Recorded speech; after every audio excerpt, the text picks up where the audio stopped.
হরে কৃষ্ণ। শুধু ভক্ত সজ্জন মন্ডলী, পরমেশ্বর ভগবান এই দুঃখময় সংসার থেকে আমরা কিভাবে উত্তীর্ণ হব সেই জন্য বিভিন্ন পন্থা এবং সিঁড়ি এবং পথ দিয়ে গেছেন। তো সেই পথটি হচ্ছে এই যে মহোৎসব। ভগবান তার ভক্ত, ভগবান যেরকম আনন্দে থাকেন তার ভক্তদেরকেও এরকম আনন্দে রাখার জন্য চেষ্টা করেন। মহোৎসব মানে কি? আনন্দ। সকল ভক্তরা আসবে, কীর্তন হবে, নৃত্য হবে, তাই তো? নৃত্য কখন হয়? যখন আমরা অনেক আনন্দে থাকি। নাকি দুঃখের মধ্যে নাচে মানুষ? নাচে? নাচতে পারবে কেউ? অনেক দুঃখ মনের মধ্যে নাচতে পারবে? পারবে না। কিন্তু ভক্ত এবং ভগবান কি করেন? নৃত্য করেন। কেন? ভগবান হচ্ছে সচ্চিদানন্দময় এবং তার ভক্তরাও আনন্দময়। যদিও অনেক দুঃখ থাকে ভক্তদের, ছিল জগতেকার স্বামী গুরু মহারাজ আইসিইউর বেডে বসেও হরিনাম করছেন। তিনি বলছেন যে আমার শরীরটা অসুস্থ, কিন্তু আমি চিন্ময় আনন্দ অনুভব করছি।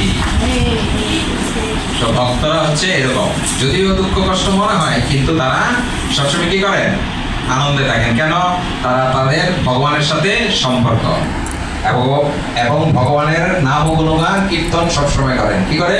হরে কৃষ্ণ কৃষ্ণ কৃষ্ণ হরে হরে, হরে রাম রাম রাম হরে হরে। তো শ্রীমন নিত্যানন্দ প্রভু আজকের এই দিনে পানিহাটিতে গঙ্গার তীরে এই রঘুনাথ দাস গোস্বামীকে কি করেছিলেন? দণ্ড দিয়েছিলেন।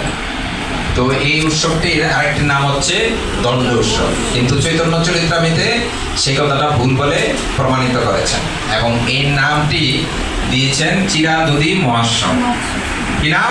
চিরাদুদি মহোৎসব। তাহলে যদিও দণ্ড দেন, তাহলে এই উৎসবটার নাম দণ্ড উৎসব নয়, এই উৎসবটার নাম হচ্ছে চিরাদুদি উৎসব। আমরা যাবো সেখানে।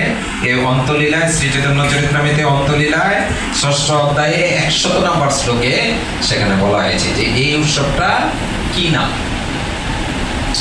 তো আমরা আজকে আলোচনা করব আমাদের যে আচার্যবৃন্দ রয়েছেন তাদের মধ্যে, বা মহাপ্রভুর যে পার্শ্বদ রয়েছেন তাদের মধ্যে বৈরাগ্যের যে মূর্ত প্রতীক শ্রী রঘুনাথ দাস গোস্বামী, ছিল রঘুনাথ দাস গোস্বামী, তার জীবনী সম্বন্ধে আমরা একটু আলোচনা করব।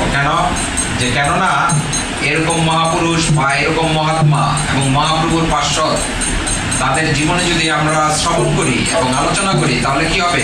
আমাদের মধ্যেও যাতে সেরকম পবিত্রতা এবং বৈরাগ্য নিজের জীবনে আসে।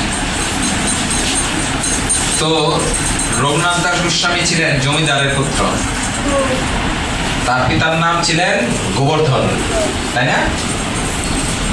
এবং জ্যাঠার নাম ছিলেন হিরণ্য।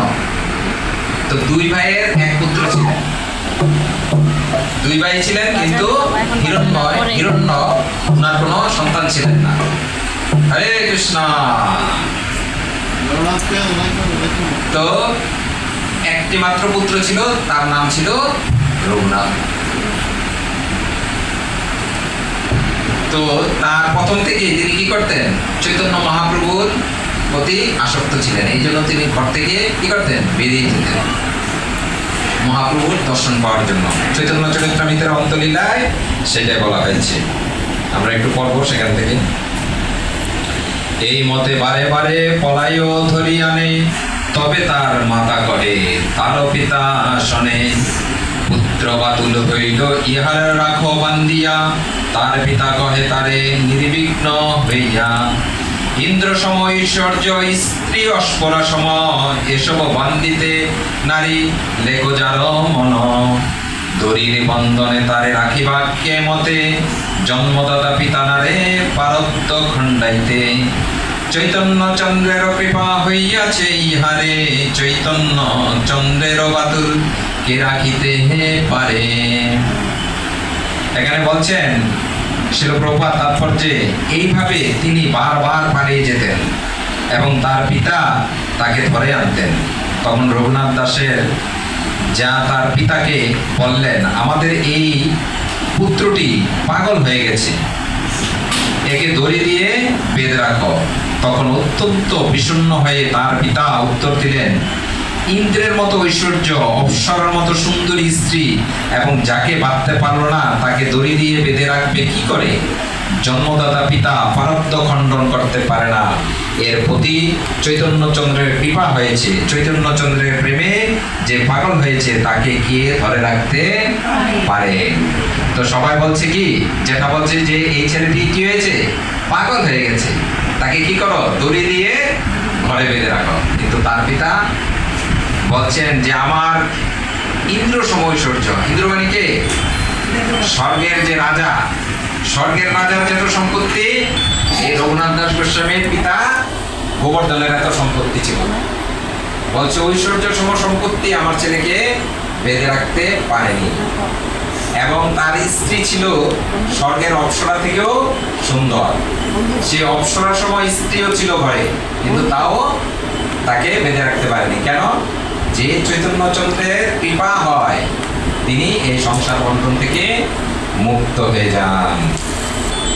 তবে রঘুনাথ কিছু বিচারিলা মনে, নিত্যানন্দ গোসাইয়ের পাশু চলিলা আর দিনে। পানিহাটি গ্রামে পাইলা প্রভুর দর্শন, কীর্তনিয়া সেবক সঙ্গে আরো জন। গঙ্গা তীরে বৃক্ষ মূলে পিণ্ডার উপরে বসিয়াছে